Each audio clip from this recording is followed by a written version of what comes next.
যে মেরুদণ্ডের সার্জারি করলে মানুষ প্যারালাইসিস হয়ে যাবে এরকম ভয় যেমন দেখায়, ঠিক মেরুদণ্ডের সার্জারি করার আগে অসুখের কারণে যে মানুষ প্যারালাইসিস হয় তার প্রমাণ আমাদের এই দুই ভাই। কোয়াড্রাইকুলার সিনড্রোমটা হলে কিন্তু বই পুস্তকে লেখা আছে যে 24 থেকে 48 ঘন্টার মধ্যে যদি অপারেশন করা যায় তাহলে কিন্তু ফুল রিকভারি এবং দ্রুতই রিকভারি হয়। আসসালামু আলাইকুম প্রিয় দর্শক, আমরা আজকে মেরুদণ্ডের খুব জটিল একটা সমস্যা, যা অসুখটা সাধারণ PLID, prolapse lumbar intervertebral disc, কিন্তু এটারই যখন কমপ্লিকেশন হয় সেই কমপ্লিকেশনটার একটা পর্যায়ের নাম হলো কোয়াড্রাইকুলার সিনড্রোম। সেই কোয়াড্রাইকুলার সিনড্রোম হলে যে মেরুদণ্ডের স্পাইনাল কর্ডের শেষ অংশটা খুবই যদি চাপ লাগে, যে কোনো কারণে হোক, ডিস্ক প্রোলাপসের কারণে হোক বা স্পাইনাল টিউমারের কারণে হোক বা টিবি স্পাইন পেয়ে হোক না কেন, তাহলে পায়ের নিচের অংশ দুর্বল হয়ে যায়, তার পেশাব পায়খানাতে ট্রাবল শুরু হয় এবং তার সেক্সুয়াল ফাংশনটা ক্ষতিগ্রস্ত হয়। এরকম একজন দুই ভাইয়ের আমরা ইন্টারভিউ করব, আমরা যাদের অপারেশন করেছি। আমি তো ফরিদপুরের মানুষ, আমার এই দুই ভাইয়ের একজনের বাড়ি ফরিদপুর আর একজনের বাড়ি হলো রাজবাড়ী। তো আমরা পরিচয় করে দিচ্ছি। প্রথম তোমার নাম বলো। মোহাম্মদ শাকিল আহমেদ, আমার বাসা ফরিদপুরেই। আমি একজন রোগী। তুমি কি করতে শাকিল? আমি পড়াশোনা করতাম, তো এখন বর্তমান পড়াশোনা করা হয় না অসুস্থতার জন্য। তো মোটামুটি ইনশাল্লাহ অপারেশন করার পর আজকে প্রায় 14 মাস মতো হয়েছে, ইনশাল্লাহ খুব সুস্থ আছে এখন। হ্যাঁ, তো তোমার শুরুতে কি হয়েছিল যদি তুমি একটু বলো। আমার শুরুতে হয়েছিল যে আমার পায়ে ব্যথা ছিল, অনেক মাংসপেশিতে অনেক ব্যথা ছিল। তো এই ব্যথা সহ্য করার মতো ছিল না, যেটা ওই মানুষ সহ্য করবে না। তো তখন আমি আপনার কাছে আসলাম, তো আপনি বললেন যে এটা অপারেশন করতে হবে। তো তুমি কি হাঁটতে পারতে? না, আমি হাঁটা চলা বন্ধ হয়ে গেছিল। না, পায়খানা বা হাঁটা চলা, আমি পায়খানা হাঁটা চলা তোমার বন্ধ হয়ে গেছিল, সব বন্ধ হয়ে গেছিল। তারপর আমি তো তোমাকে ফরিদপুরে দেখি নাই, তুমি সরাসরি আমি যেখানে অপারেশন করি তুমি ওই হসপিটালে শিফট হয়ে গেছিলে, উইমেনস এন্ড চিলড্রেন ধানমন্ডিতে। তখন আমরা তোমার এমআরআই করানো ছিল আগে, না? হ্যাঁ, এমআরআই করানো দেখলাম যে আর্জেন্ট অপারেশন লাগবে।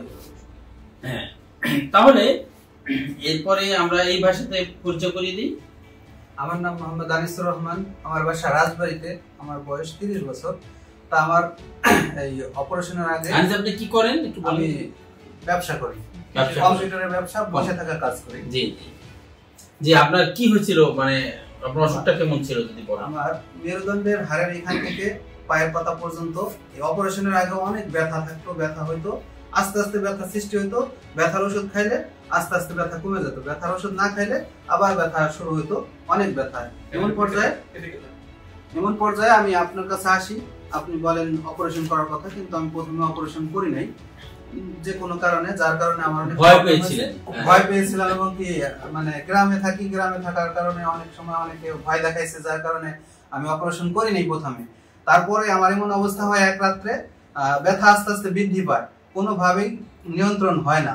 পরবর্তীতে দ্বিতীয় দিন রাত্রে আমার পিছন থেকে আস্তে আস্তে অবাস হয়ে যায়, যে কারণে আমি অনেক ভয় পাই এবং কি অপারেশনের জন্য আমি আর্জেন্ট আমার যে অবস্থা হয়েছিল ব্যথার কারণে পিছন দিয়ে অবাস হয়ে গেছিল এবং কি পেশাব পায়খানা বন্ধ হয়ে গেছিল, যার কারণে আমার অপারেশন ছাড়া আর কোনো উপায় ছিল না। তা আমি আপনার কাছে আসি, এই স্যারের কাছে আসি, আসার পরে উনি আমাকে অপারেশন করে এবং কি অপারেশন করার পরে আস্তে আস্তে এখন অনেকটা ইমপ্রুভ, এখন আস্তে আস্তে একটু একটু উন্নতি হচ্ছে। তো আপনার তো হাঁটা বন্ধ হয়েছিল আনিস, না? হ্যাঁ, আমার হাঁটা বন্ধ হয়েছিল। আনিসেরও পেশাব পায়খানার ট্রাবল ছিল, আর তারও সেক্সুয়াল ফাংশন তখন তো অসুস্থ অবস্থা সেটাই করা যায়, তবে এখন বোঝা যায় যে ওটাও ক্ষতিগ্রস্ত ছিল। তো আমাদের আজকে আপনি আনিস 2 মাস আগে আপনার অপারেশন করেছেন। হ্যাঁ, 2 মাস। হ্যাঁ, তো আপনি এখন আপনার সেই ব্যথা বেদনা কি খবর, পায়ের দুর্বলতার কি খবর? ব্যথা আল্লাহর রহমতে এখন নাই বললেই চলে, ব্যথা আল্লাহ মাফ করছে, কিন্তু এখন অবাসের পরিমাণটা আছে।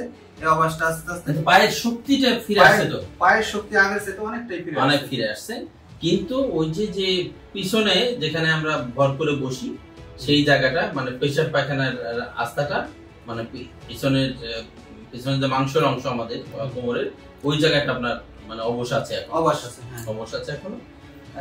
প্রিয় দর্শক, আমরা এই কথাটাই বলতে চাই যে মেরুদণ্ডের সার্জারি করলে মানুষ প্যারালাইসিস হয়ে যাবে এরকম ভয় যেমন দেখায়, ঠিক মেরুদণ্ডের সার্জারি করার আগে অসুখের কারণে যে মানুষ প্যারালাইসিস হয় তার প্রমাণ আমাদের এই দুই ভাই। এবং আমাদের ওই পাশ থেকে আমাদের ছোট ভাই শাকিল এবং আনিস দুইজনই বিবাহিত নাকি? আনিস দুইজনই বিবাহিত। আল্লাহর রহমতে তাদের শাকিল তো 6 মাস যাবত মানে গত 6 মাস যাবত ক্রিকেট খেলে, তো এখন সে অপারেশন করে আল্লাহর রহমতে ভালো। তবে এই কড়াইগুনা সিনড্রোমটা হলে কিন্তু বই পুস্তকে লেখা আছে যে 24 থেকে 48 ঘন্টার মধ্যে যদি অপারেশন করা যায় তাহলে কিন্তু মানে ফুল রিকভারি এবং দ্রুতই রিকভারি হয়।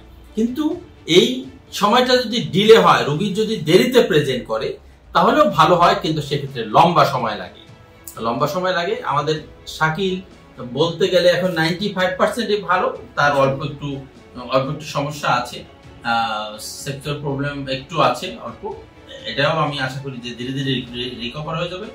আর আনিসের ক্ষেত্রেও আমি মনে করি যে সে 70 to 80% মানে টোটালি ভালো। আমরা আশা করছি এবং দোয়া করছি যে মানে সে ইনশাল্লাহ মানে শীঘ্রই সুস্থ হয়ে যাবে ইনশাল্লাহ। তো সবাইকে ধন্যবাদ জানাচ্ছি। তো সবাই সুস্থ থাকুন। আল্লাহ হাফেজ।